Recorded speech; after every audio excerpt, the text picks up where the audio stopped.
Hello everyone. Welcome to the Wacko Prophet podcast. My name is Imran.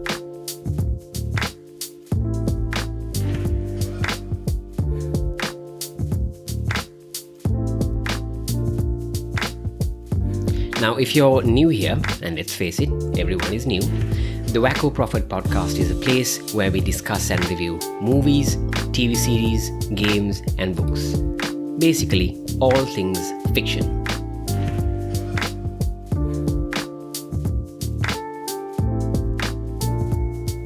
Now, I'm not going to limit myself to talking about movies or fiction from a specific era like the 80s or the 90s. I am gonna kind of cast my net as wide as possible and talk about anything and everything, the only qualifier being that I should like it. Now, this is a subjective opinion. I like everything from the Fast and the Furious franchise to the Inception movies. So I really like just dumb, fun movies and really heady sci-fi fiction as well. So what we are trying to do here is just to create a platform for me to discuss and review those movies and to really talk about it with a potential community. Now, I am new to the podcast game and we will eventually talk about how this came to be and what I plan to do here. But let's get to that later. Right now, let's jump right into it. This is the first episode, and on the first episode, I've decided to talk about a series that came out initially in 2018 called Cobra Kai. Now, to be absolutely clear, this is in no way going to be a structured review, a professional review about what makes Cobra Kai good, what makes it bad, what could it do better. I am going to give my opinion on those things, but it is going to be a very casual, laid-back, and unprofessional and amateur review, basically. I do believe that I have some interesting ideas, and I do believe that we can get into it and really talk about it in depth, because that's really my jam. I really like talking about movies, TV series, and all that, and that's really where my head's at most of the time. So let's get into it. Now, I do realize that I said I won't stick to a specific era, but if we are really talking about Cobra Kai originated from a 1984 movie that everyone who is 25 or older, I suppose, is very familiar with, or should have at least heard of, called The Karate Kid.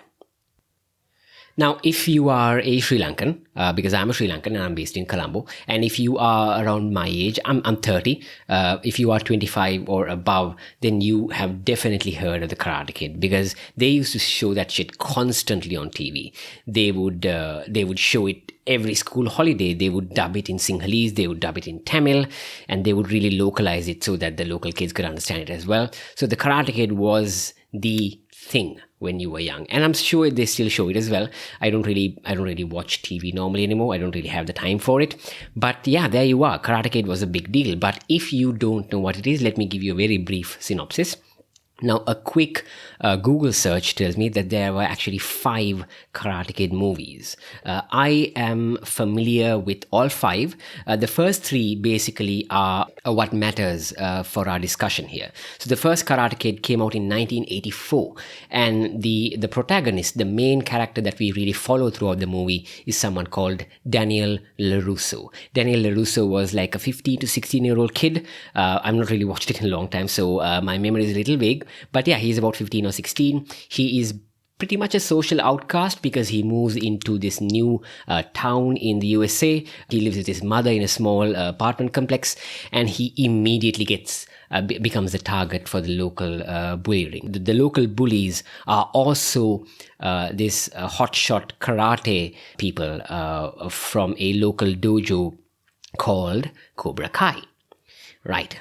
So Cobra Kai are set up as the antagonist in the first Karate Kid movie, and Daniel LaRusso is set up as the protagonist. They really bully him, they beat him up almost, and the movie is essentially about Daniel LaRusso learning to defend himself and to fight back with the help of his karate master, who is also, I think, the electrician of the apartment building that he lives in, and he's a dude called Mr. Miyagi.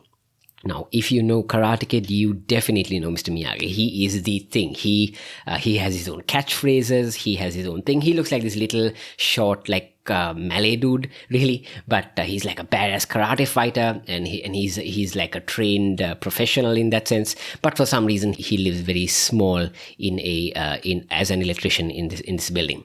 So he has his own thing. He has the wax on and the wax off, and those are all things that you're very familiar with if you are a fan of Karate Kid at all. Now, as I said previously, the protagonist, the good guy really in this movie, is Daniel LaRusso, because he is the underdog. The underdog meaning the one that, in our eyes, has the least amount of power. He doesn't have a lot of power in that movie in the beginning, and you're really rooting for him. You really want him to succeed because he's a nice guy. He's very polite and all that, but he's an outcast. The movie does a really good job kind of telling you that he's an outcast, that he's been shunned, and it's all about him kind of rising up to the challenge against this bully or this group of bullies that are part of the Cobra Kai dojo. And the antagonist really is this kid who is a star player in the Cobra Kai dojo called Johnny Lawrence. He is kind of the main antagonist, but I would also say that the real antagonist is his karate master, this grade A asshole type adult who is really, when you think about it, manipulating kids, teenagers, under 18. People who don't really have a say. He's really manipulating them for his own glory, because there's a part in the movie just near the end where there's this massive karate tournament, and the master instructs Johnny Lawrence, the bully kid, to basically injure Daniel's leg to make sure that they win the karate tournament. So it's really a messed up thing, which if you really think about it. But there you have it. Karate Kid is about this one kid, Daniel LaRusso, going up against this one bad guy group, which is the Cobra Kai dojo. And this brings us neatly into the TV series in 2018. Now, I keep calling it a TV series, but it's actually a series made by YouTube Red in 2018.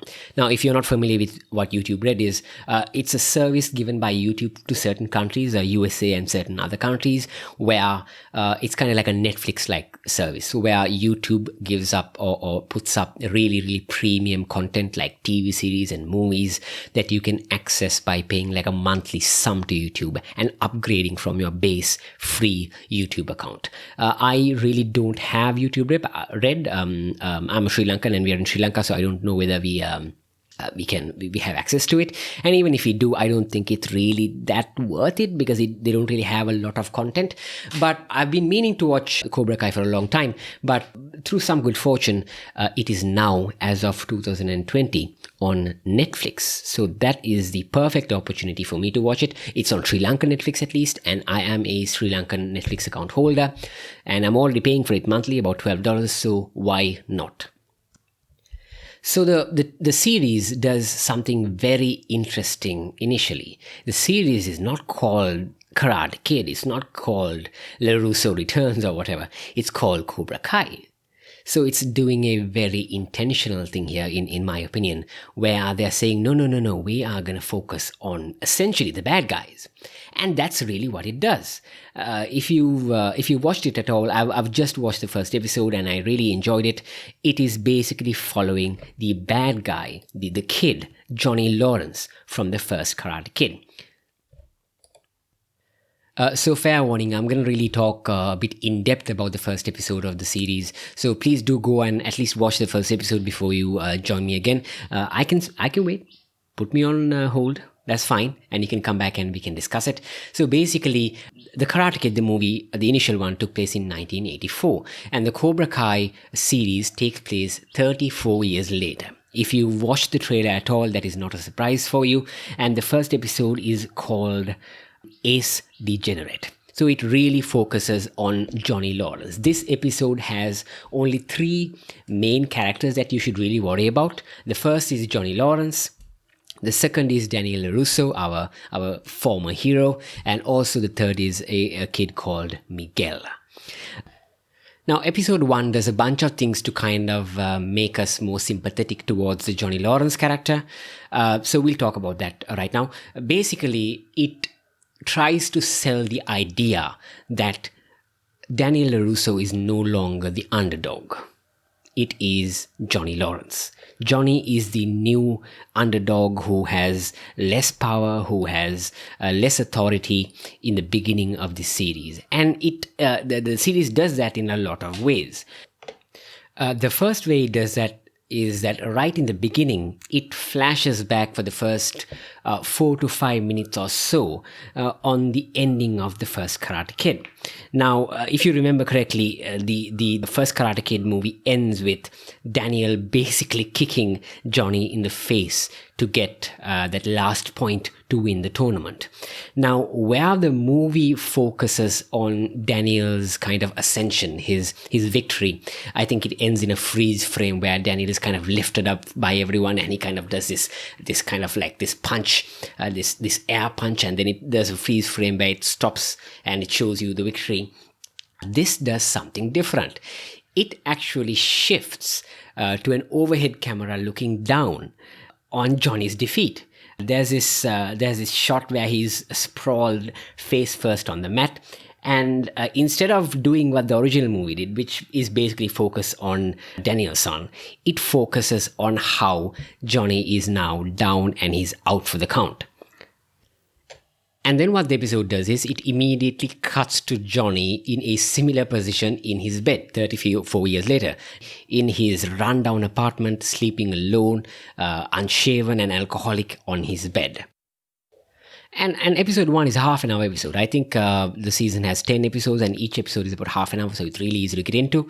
What episode 1 does a lot, and it kind of slaps you in the face with it, it really tries to tell you that yeah, Johnny is in his 40s, and this event of him getting kicked in the face happened about 30 odd years ago, but he never really got up from that mat when he was put down. He's still stuck in that moment.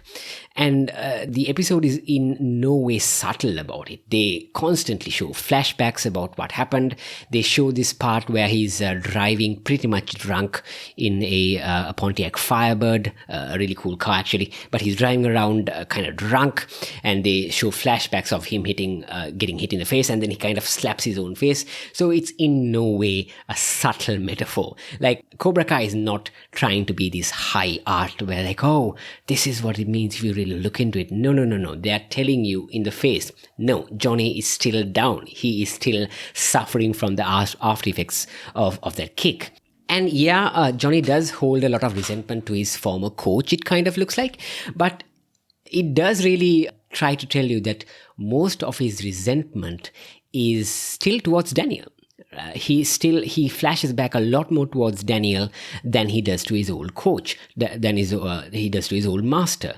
So it really kind of drives home the fact that no, he's still bitter. He's still thinking about it. He's still angry about it. He's still kind of ruining his life over the fact that he lost that tournament. What makes things worse for him is that Daniel LaRusso is still in town, but where Johnny has kind of devolved into this kind of almost degenerate, kind of low-life type character who does like basic mechanic work, Daniel has basically successfully turned his karate victory, it looks like, into kind of a very successful car dealership. It's also shown that Daniel still uses his karate persona to drive sales and promotions, because his whole tagline for his car dealership is "We kick the competition." And it shows a lot that he appears in advertising, a lot of TV advertising and a lot of banner advertising throughout the episode, where they show Daniel actually doing karate moves to give better deals in cars or whatever. So yeah, what episode 1 does is it kind of tries to switch the roles of Daniel and Johnny. They want Johnny to be the protagonist now, the good guy. Now, I don't think that Daniel is shown as a bad guy. I don't think that he has turned into this grade A asshole or anything. He's still a nice guy when you actually meet him, finally. And I don't think the show thinks that he's a bad guy either. But what's important is that Johnny does. Johnny thinks that Daniel is the bane of his existence, that Daniel is the reason that he is where he is now. And that is what is important. Now, Johnny is by no means a likable person, but he's not a total asshole either. There are certain things about him that you like. Now, he is mildly racist. He is a bit of an ogler where he checks out women. He is kind of down for the count. But the actor who plays him, who incidentally is the same guy who played the young Johnny, an actor called William Zabka, does a really good job kind of playing him with this kind of background of sadness. Johnny just feels like a sad character. He feels like a has-been, basically. And that's how he's supposed to feel like. And Bill Zabka really brings that out in a way that kind of the way he acts, the way he looks, his general behavior. So it all really communicates really well that no, this guy is he's a nobody, really. Whereas Daniel LaRusso is still kind of known as this karate guy who is now leading a very successful car dealership. And this is where the third character is introduced. The third character that's important in episode 1. And that third character is a kid called Miguel. Miguel is pretty much, in this case, if I'm not mistaken, a stand-in for a young Daniel. He's around the same age. He's about 14 or 15. He has also just moved in with his mom to an apartment that is close by to Johnny's. And he is a likable, if not somewhat irritating young kid. And this is Miguel is where Johnny kind of scores a few brownie points, if you will, where there's a part where Miguel is pretty much getting bullied by a bunch of kids in pretty much the same way that Daniel was getting bullied by Johnny and them 34 years ago. And Johnny very reluctantly steps in and stops the bullying from happening. Now, this is a little questionable. This whole scene is a little questionable for me. I mean, it has a very specific purpose. It really shows you that Johnny is still pretty competent in karate. He's rusty, but he knows how to defend himself. He knows how to kind of stand his ground. What makes it questionable for me is, if you really look at it, it is basically a scene of a 40-year-old beating up a couple of about 5 or 6 17-year-olds. So I think when Johnny gets stopped by a cop and when they pepper spray him, he pretty much got what he's coming for him. Now, he did it with a good intention, but it's kind of implied that he was kind of looking for a fight. And it is also shown that this may be where it kind of gets him out of his little kind of hypnosis that he has been from the beginning of the episode. Because in the beginning of the episode onwards, they show that he has very little purpose, except for really reminiscing and kind of feeling sorry about himself. This event where he has to step in and stop this little kid from being beaten up is kind of one of 3 catalysts really in the episode that kind of gives him a lot of focus. And we'll talk about the other 2 catalysts later as well. But when it comes to this scene, it is very clear that despite being beaten by Daniel all those years ago, Johnny's fighting method is still the same. He's still intentionally or not following the trainings given to him by his sensei in Cobra Kai. Now, if you remember, and if I may take you back to the 1984 original, Cobra Kai, the dojo, had a very specific motto when it came to how to fight. And let me remind you what that motto is again. That was basically the motto stenciled on the wall of their dojo. And that was strike first, strike hard, no mercy. That is essentially what he was doing. And that is a very, very different thing than what Mr. Miyagi was teaching Daniel, because that was all about peace and inner peace and all that. But this is about, no, you do whatever you can to win. And that's really shown in this fight, where he starts off a little timid, but then he almost goes all the way. And which is why I said it's very lucky for us and for the kids, and for him, I suppose, if he wants to keep being the protagonist, that the cops actually interrupted him, because it doesn't look like he was going to stop anywhere there, right? Okay, so that is the first event where he kind of shows that, okay, I'm still capable. I'm still a force to be reckoned with.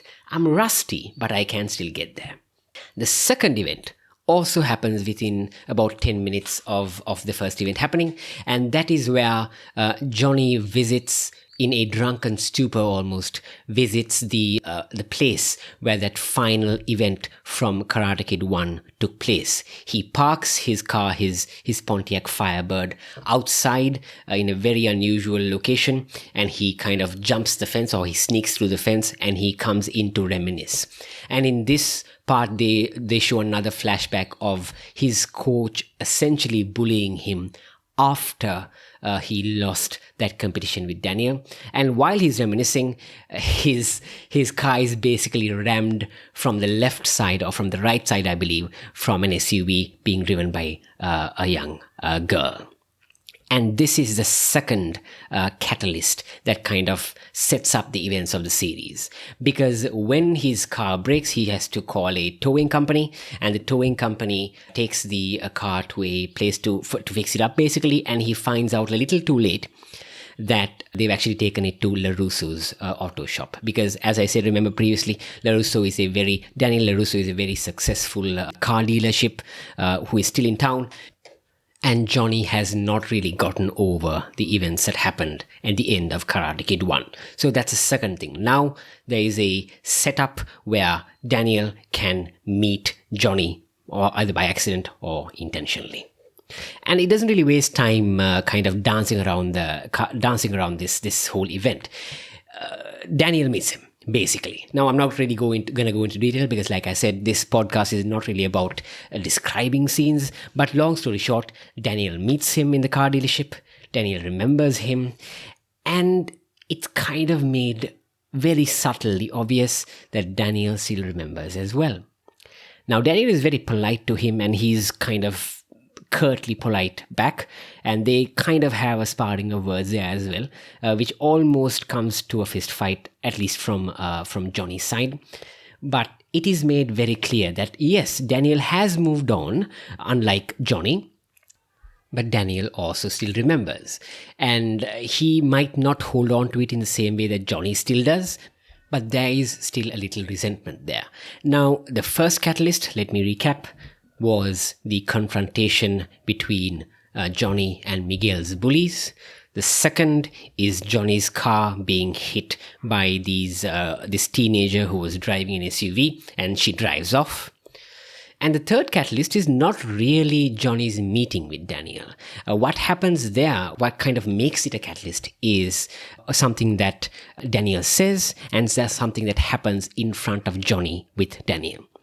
What Daniel says there that kind of pushes Johnny's buttons is that Daniel understands that it was Cobra Kai that was the bad guy. Daniel understands that Cobra Kai was what was making Johnny do those bad things. And Daniel says that it's all over, Cobra Kai is done, it's behind us now. That really, really hits Johnny in a not so good way.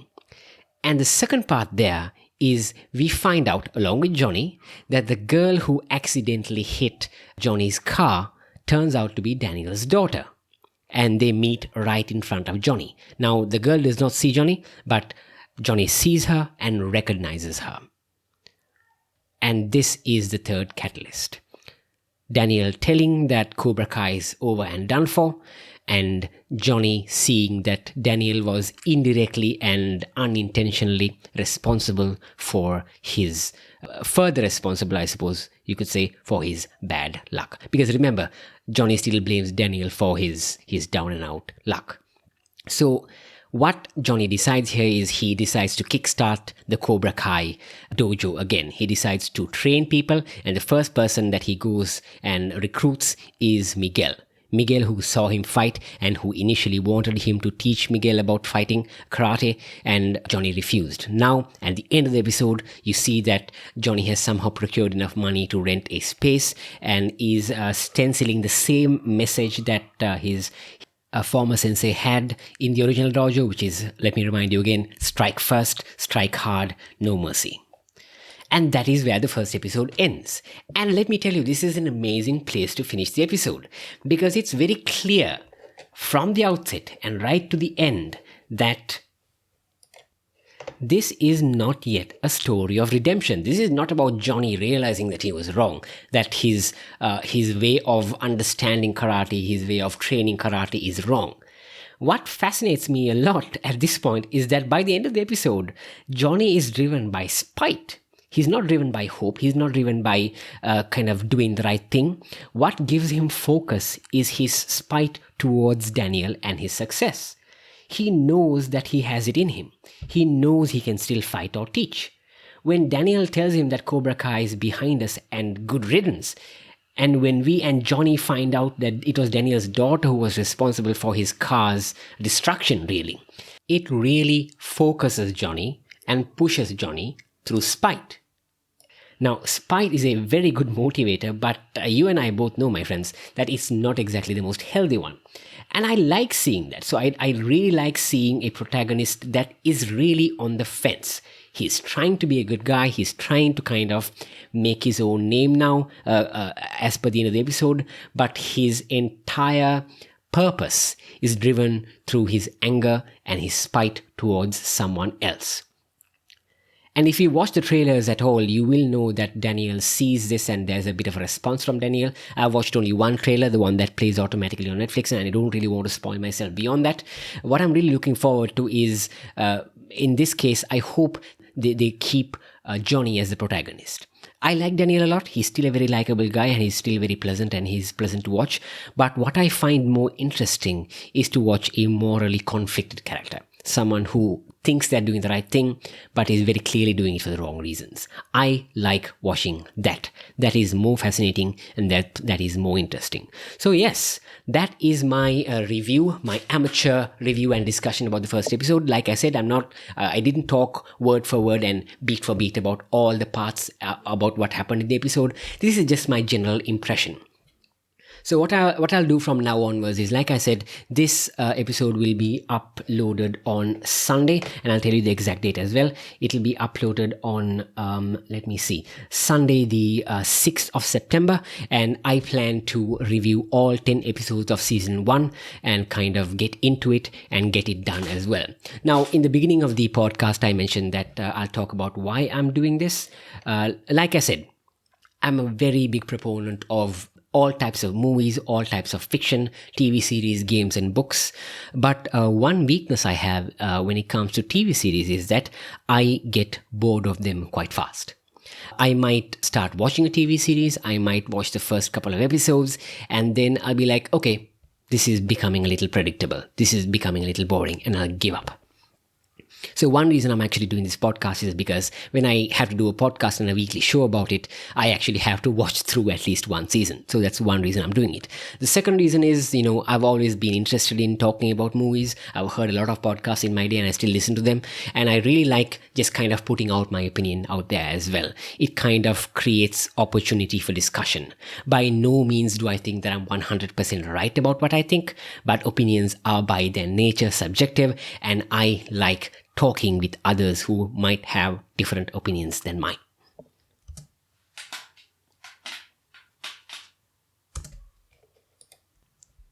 So this episode will go up in several places. I'll put it on YouTube. I have a YouTube channel called The Wacko Prophet. That's TheWacko